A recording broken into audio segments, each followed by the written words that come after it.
बिस्मिल्लाहिर्रहमानिर्रहीम। Chapter 11 sounds for class 10th। आज का हमारा टॉपिक वो है जी साउंड वेव्स। साउंड वेव्स जो प्रोड्यूस होती हैं वो किसी वाइब्रेटिंग बॉडी में होती हैं।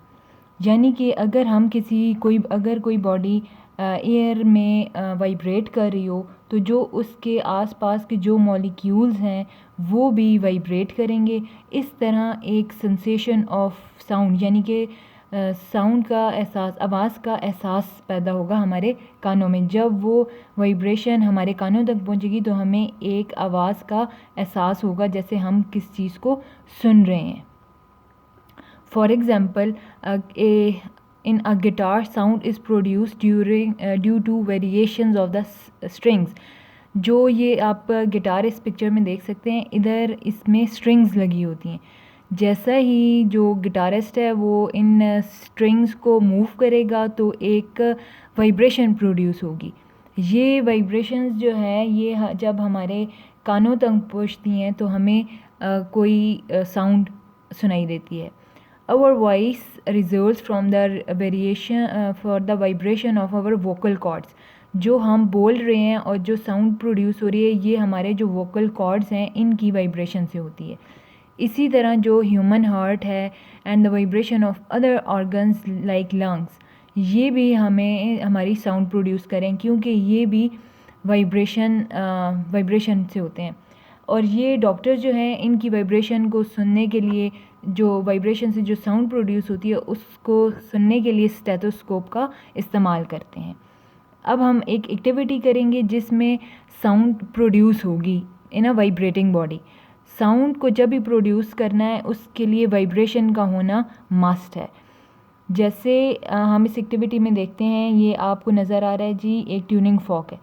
अगर हम ट्यूनिंग फॉक को किसी रबर हैमर के साथ स्ट्राइक करें तो वो जो ट्यूनिंग फोक है वो इस तरह, इस पिक्चर में जैसे आप देख सकते हैं, ये वाइब्रेट करेगा। जब ये वाइब्रेट करेगा तो साउंड प्रोड्यूस होगी। In a school laboratory, we use a device called tuning fork to produce a particular sound. If we strike tuning fork against the rubber hammer, the tuning fork will begin to vibrate. तो जो tuning फोक है, अगर rubber hammer के साथ हम उसको strike करेंगे तो वो वाइब्रेशन शो करेगी। We can hear the sound produced by tuning fork by bringing it near our ear. अगर हम इसको ये जो ट्यूनिंग फोक है इसको हिट करें और अपने कान के करीब ले जाएं तो हमें इसकी वाइब्रेशंस हम सुन सकते हैं। We can also feel the vibration by slightly touching the prong of the vibrating tuning fork, which with a plastic ball suspended with a thread. अगर हम ये एक हमारे पास एक पोल है, उसके साथ थ्रेड बंधा हुआ है और एक टेनिस बॉल है। जैसा ही ये वाइब्रेशन जो है वो ट्यूनिंग फोक इसके साथ, अगर हम वाइब्रेटिंग ट्यूनिंग फोक इस बॉल के साथ हम अटैच करें या उसको जोड़ें तो ये एक बॉल जो है वो एकदम से वाइब्रेट करना शुरू हो जाएगी। The tuning fork will push the ball, ये बॉल को पुश करेगी क्योंकि अपनी वाइब्रेशन की वजह से। Now if we dip the vibrating tuning fork into a glass of water, अगर उसी वाइब्रेटिंग ट्यूनिंग फोक को हम एक ग्लास ऑफ वाटर में डाल दें तो वो जो पानी होगा उसमें भी वाइब्रेशन प्रोड्यूस होगी, उसमें भी हमें स्प्लैश की साउंड आएगी। इसी तरह अगर हम एक और एक्टिविटी देखें, unlike light waves which are electromagnetic in nature can also pass through vacuum. जैसे लाइट है, लाइट का हमें पता है कि उसको मटेरियल मीडियम की ज़रूरत नहीं है, वो वैक्यूम यानी कि खला में से भी पास हो सकती है। साउंड वेव के साथ ये है कि इसके लिए मटेरियल मीडियम जो है वो मस्ट है, क्योंकि मटेरियल मीडियम होगा तो वो जो साउंड वेव प्रोड्यूस हुई है वो प्रोपोगेट करेगी। This can be proved by bell jar apparatus. अब हम इस बात को प्रूव करेंगे एक बेल जार के अपरेटस से कि अगर हमें मटेरियल मीडियम रिक्वायर है तो वो कैसे काम करेगा और अगर वहाँ वैक्यूम हो जाए तो फिर क्या होगा। तो let's see the activity. The bell jar is placed on the platform of a vacuum pump. हमने वैक्यूम पम्प के ऊपर एक बेल जार को प्लेस कर दिया है।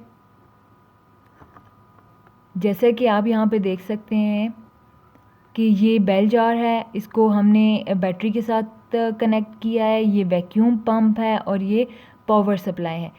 जब हम इसकी दोनों वायर्स को अटैच कर देंगे बैटरी के साथ और by switching on the power supply, जब हम इसकी पावर सप्लाई को ऑन करेंगे, electric bell will begin to ring. तो इलेक्ट्रिक बेल जो है वो बजना शुरू हो जाएगी, लेकिन ये हमें दिखाई भी देगी क्योंकि ये जो इसके साथ हैमर लगी होती है वो इस बेल के साथ टकरा रही है और वो ये ट्रांसपेरेंट है, हम इसको देख भी सकते हैं।